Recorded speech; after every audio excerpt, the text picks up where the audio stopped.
आप सबका धन्यवाद बहुत बहुत। मुझे आदेश किया गया था पूर्व में कि नेचर प्रकृति के बारे में कुछ बोलना है ना। हम जो प्रकृति को देते हैं प्रकृति वही हमको वापस करती है। इसी परिप्रेक्ष्य में हमको कुछ बोलना है। इस संबंध में मैं आपसे ये बताना चाहूँगा कि पूर्व में जो हमारे बुजुर्ग हुआ करते थे, हमारी भारतीय संस्कृति का पूरी तरह से परिपालन किया करते थे। हमारी जो सनातन संस्कृति की जो विशेषताएं थी, हम जब घर में घुसते थे तो हाथ मुंह धोकर घुसते थे, अपनी पादुकाओं को बाहर उतारते थे, हम सुबह जल्दी उठते थे और हम जो पुराने नियमों का पालन करते थे, सादा जीवन उच्च विचार का पालन करते थे। हम अधिकांश से पैदल चलते थे या बाद में साइकिलों का प्रादुर्भाव हुआ तो हम साइकिलों पर चलते थे। अब आज क्योंकि आज जब मानव प्रकृति से छेड़छाड़ कर रहा है, वन कट रहे हैं और आजकल जो ये मोटरसाइकिलें और कारों गाड़ियों का ज़माना है, इससे वायु प्रदूषित हो रही है। तो ओजोन का जो प्रादुर्भाव हुआ, ओजोन जो ये परत थी उसमें एक छिद्र हुआ और ग्लोबल वार्मिंग हुई, जंगल कट रहे हैं और कई चीज़ें हैं, खान पान में लीजिए, सभ्यता में लीजिए, बोली में लीजिए। तो हम जैसा प्रकृति के संग खिलवाड़ कर रहे हैं, उसी प्रकार प्रकृति हमारे संग हमको उसी रूप में जवाब दे रही है। और उसी का ये ताज़ा तरीन परिणाम है कोरोना।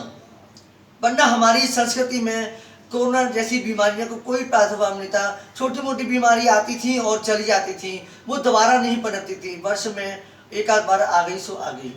इस संबंध में मुझे एक कविता 4 पंक्तियों की याद आ रही है जो कि प्रकृति से ही संबंधित है। आपका आशीर्वाद चाहूँगा। धन्यवाद। सब कुछ मिलेगा तुमको, सब कुछ मिलेगा तुमको, पर मौन साधना से सब कुछ मिलेगा तुमको, पर मौन साधना से कुछ भी न मिल सकेगा, कुछ भी न मिल सकेगा। गर्वीली चाहना से सब कुछ मिलेगा तुमको। अंतिम 2 पंक्तियां जो प्रकृति से बहुत संबंधित हैं।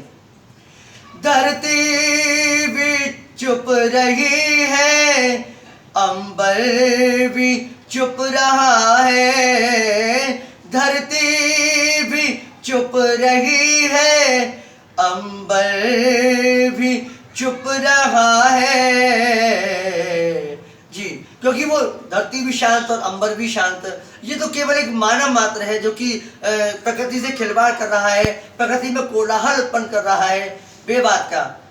धरती भी चुप रही है, अंबर भी चुप रहा है,